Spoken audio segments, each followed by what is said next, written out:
Okay, welcome everyone. Today we are going to be talking about self-advocacy.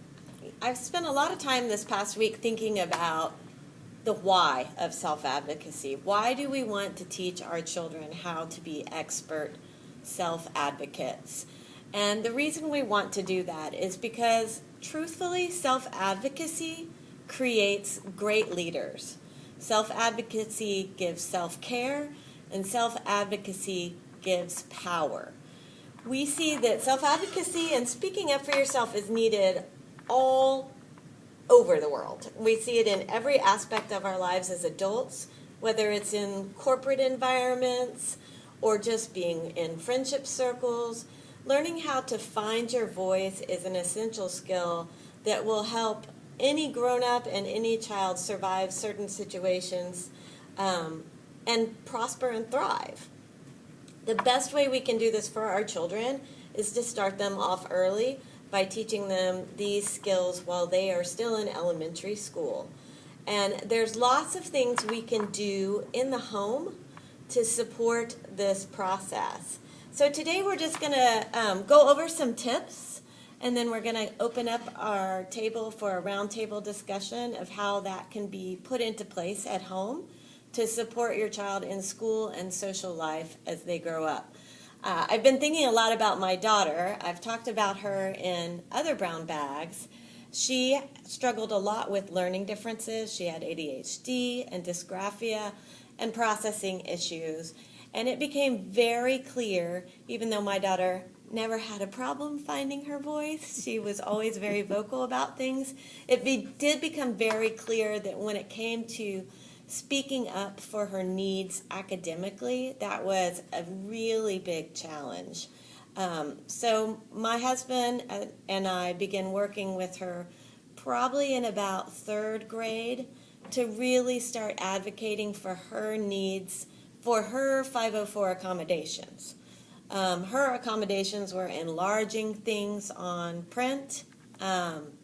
She used a special color of paper to see better, getting extra time, having a note buddy. She had lots of accommodations in school. So we came up with a game plan with her homeroom teacher that she would go ahead and walk up and get the assignment and go print it and enlarge it herself on the copier. She would make a schedule with her note buddy at the end of every week to get her notes.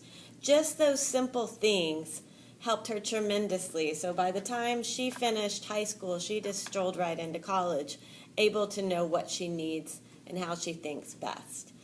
Here at Sylvan, we really support self-advocacy, but we also really support metacognition.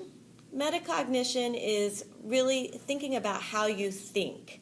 And so one way you can really support that self-advocacy piece at home when your child is doing homework, really point out things like, how did you figure that out? How did you work that problem out that I saw you struggling with last week? Would you walk me through it? And as a child begins to really understand how they learn best, because everybody learns differently, then they are able to have that power and advocate for themselves better. If your child comes home one day and says, Miss Robinson or Mr. Blanken, they didn't, clarify this question well, I didn't understand. Man, they taught that math problem horrible and I just don't get my homework. These are golden moments for you to have at home to say, okay, tomorrow go in early to school or stay after class and ask for that clarity. Use your voice, raise your hand in class, take the time to speak up. It's amazing with the social pressures that children have now in school that just speaking up and raising their hand can be really scary. There's a lot of social anxieties that are roaming around in schools right now. And so we really want to fight against that and tell them that their voice is worthwhile and worthy.